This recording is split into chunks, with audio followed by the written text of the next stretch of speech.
les gars yi nga xamante ni yéen a ngi bàyyi xel seen chaîne Block Hip Hop TV maa ngi leen di béggee bu baax a baax di leen siyaara ça fait un bail gars yi déggoo leen ma gisoo leen ma mais de retour ak force ak doole ju bëri mais may béggewaat bu baax a baax gars yi nga xamante ni ñoo abonné ci chaîne bi depuis ba ñu commencé ba léegi maa ngi leen di béggee bu baax a baax di wax ñi nga xamante ni abonné gul ngeen ñëw gaaw abonné te bu ngeen abonné ba pare ngeen laal xam nga cloche notification pour vidéo bu ñu mën dugal rek ngeen mën ko am donc gars yi tey dañuy waxtaanee bon ay talent aussi dinañ wax ci li nga xamante ni moo def actualité pendant une semaine muy Dip Doundou Guiss li mu wax entre Nit Doff publication bi mu publié woon ak 30 millions yi nga xam ne tegaloon nañ ko moo Ngaaka loo xamante ni nekkul son donc beneen affaire la ak ci côté chroniqueur yi mu wax ñenn ñi ay comédien lañ mais dañuy ñëw ci ñaari talent caché yoo xamante ni from Bawal la muy ay booy yoo xamante ni ñii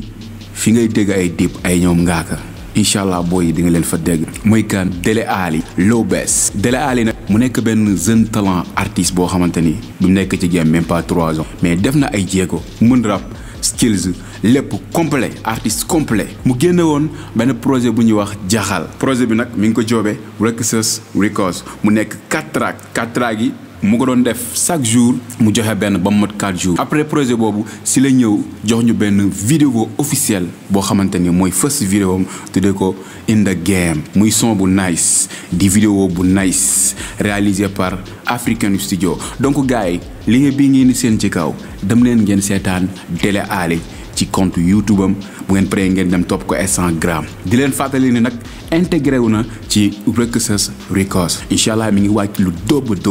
gars yi xaar leen mu jógee si Dele Ali ñu ñëwaat ba tey Bawal saay ma jox la Lobes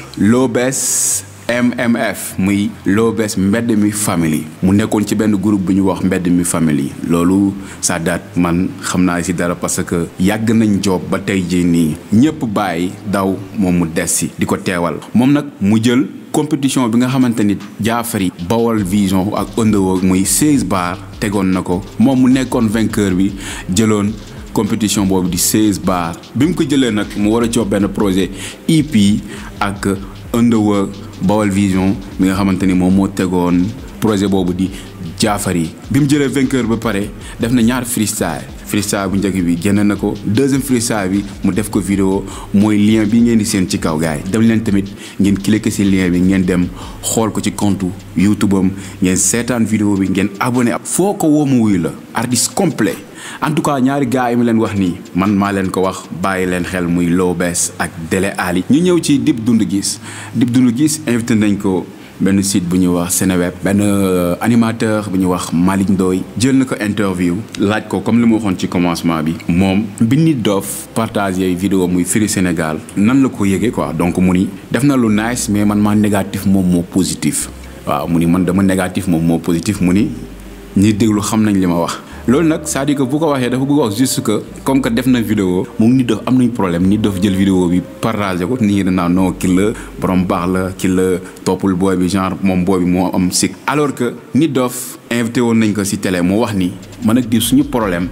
personnel li may wax estafam xam na ko kon c'est-à-dire que loolu su si di waxee bu comparé waxu Nit Doff boobu ak tey jii nii mu ñëwaat partage vidéo bi kon danaan à chaque fois kon xëy na Dip moom moo sikk kon Nit Doff moom moo positif Nit Doff tamit laaj nañ ko bi Dip defee réaction boobu moom mu ni du gis loo xamante ni lu combat ñëpp la maanaam muy am lu mu ciy sikki saaka quoi donc Sénégal moo soxla woon moo tax mu partagé ko mais ñoom ñaar amuñu benn relation boo xamante ni nice na quoi comme ni mu ko waxee woon ndax ñoom seen problème dama leen koy rappelé ci li ma xam ndax jamono bi nga xamante ni Dip defoon na son Youssou Ndour Nit Doff jamono boobu dafa posté woon ci compte Facebook am ni rappeurs yi Sambay Mbayar automatiquement Dip tontuwaat ko ci page am wax ko daal ni bu dee da nga am fit jaaral ci digg bi waxal affaire yooyu seen problème foofu la commencé après si la Nit Doff jëlee photo am bi ñu àndee posté ko taxul Dip daal quoi ñëw doxaat pièce bi affaire yooyu quoi boobu ba tey mu téye affaire boobu noonu ñoom ñaar jàppal bàyyi alors que moo tax tey su demee ba agsi fii nii mu ni moom moo négatif kii moo positif kii la moom mooy toujours moom mooy wane ni booy bi dafa def alors que kii la defu ko dara quoi. ñu ñëw encore tamit ci digganteen moom ak Ngaaka Blindé parce que Dip ak Ngaaka ñoom ñaar defe naa ni dafa naay son au début ndax Dip Doundou Guiss jëloon na couplet Ngaaka ñu invité woon ko aaru mbedd muy teg couplet bi xam nga di wax Sanoup dafa nice di teg couplet bi nice alors quelque temps après Ngaaka def jeel xam nga bu mu defee jeel ñëwaat xam nga rek affaire concurrence parce que artiste ak moom artiste da nga bëgg ku nekk ni yow yaa fi nekk parce que boobu Ngaaka nekkoon na artiste rapport bi gënoon tuuti ci rap Galsen ba pare téye affaire yi parce que ndok daal ko bi ko ndok dalee nag après Dip xam nga percé ba am yenn yi biñ ko laajee ni ko doo seeti Ngaaka dañu non du ma ko seet parce que bu ma demee nii dama koy seet te li may wax nekkul sama xol tamit bon maanaam hypocrite la quoi damay ñaanal daal en tout cas mu génn mais dañuy ñëwaat ci affaire 30 millions yi parce que Dip mu ngi wax ni 30 millions yi nekkul woon pour sax ci affaire rap quoi ndax proposé nañ ma lu ne pour man ak moom ñu def business mais man bon sentiruma ko quoi parce que loolu noonu nekkul force ndax artiste bu nekk yaay fii li nga xamante ni yëg nga ko pour def ko ndax boo xoolee man maa ngi dégg ay temps ñu ni Dip ak Ngaaka jamono boobu Dip mi ngi doon topp Ngaaka pour def ak moom fit mais booba Ngaaka moo doon aju xam nga léegi nag xëy na instant bi nii Dip moom it day aju moo tax mu ne man fii lu def ak moom featuring fii lu def ak moom benn business xëy na loolu noonu moom bokk na si li koy dundal te nit ñi bu ñu fàttali ni Dip ku nekk ak sa façon bi ngay exprimer moom xëy na peut-être bu nit ñi waxee lii moom mu waxee lee xëy na loolu noonu dafa bokk ci moom ci bokk na luy dundal carrière am moo tax à chaque fois du bëgg bokk ak nit ñi ci même gis-gis doon xëy na ni muy gisee moom nekk na loo xamante ni day ñëwaat ci moom positif mais nit ñi ñoo koy gisee beneen sens. Ngaaka tamit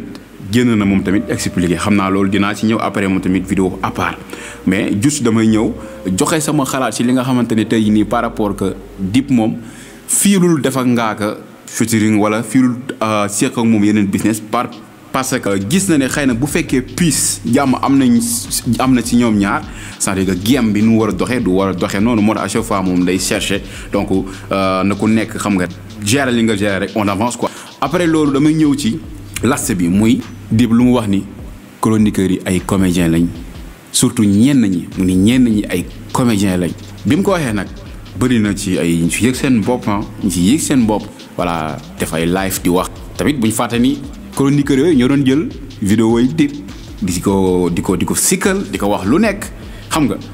daan Dip xamul dara Dip lii Dip laa Dip nangam alors moom tamit am na sañ-sañ wax chroniqueurs yi ay comédien ku ci gis sa bopp comme tamit yow la ndax yow mënoo artiste bi génn vidéo am nga teg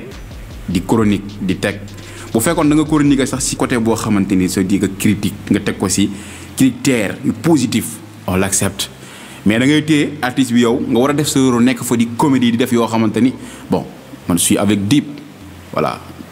man nag je m'en fous mais lu logique dañ koy wax ndax mënoo nekk chroniqueur en tant que chroniqueur nga toog di wax li nga waxoo li nga war a wax toog di jàpp artiste di xas wala di def yenn yi pour man loolu noonu tamit am na droit wax lu mu gis ci chroniqueurs yi ni chroniqueurs yi amee sañ-sañ wax lu ñu gis ci artistes yi parce que Sénégal ñëpp ay chroniqueur lañ su ma waxee loolu mooy kiy toog di déglu am na ñoo xam ne ñoo ñu gën a xam fuuf buñ toogee teel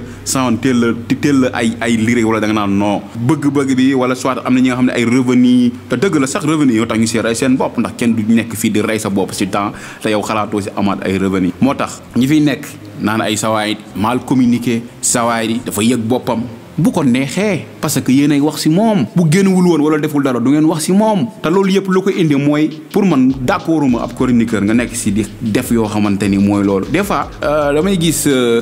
chroniqueur étranger yi yenn artistes yi di ko publier parce que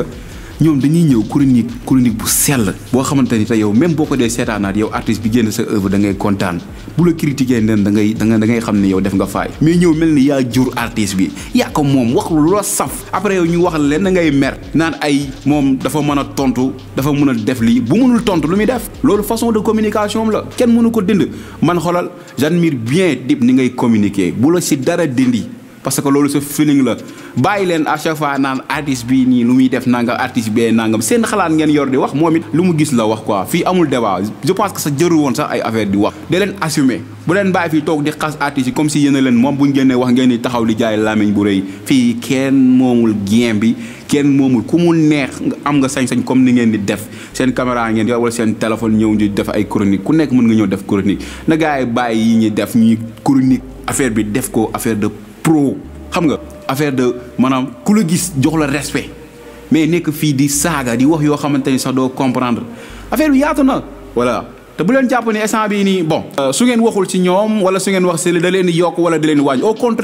au contraire dëgg la am na benn avantage bu ñuy def si artiste bi parce que génn na affaire am da ngay kontaan nga wax si mais am na noo si waxee sax du loolu lu jëndi te yow da ngay yàqamti xaar mu génn nga wax si kon moom tamit point de vue am la joxe te lu mu joxe man d'accord naa si y a trop de comédiens si yenn chroniqueurs yi toog fii ni yor di ratatata di wax quoi les gars lii commenté yéen tamit seen réaction ci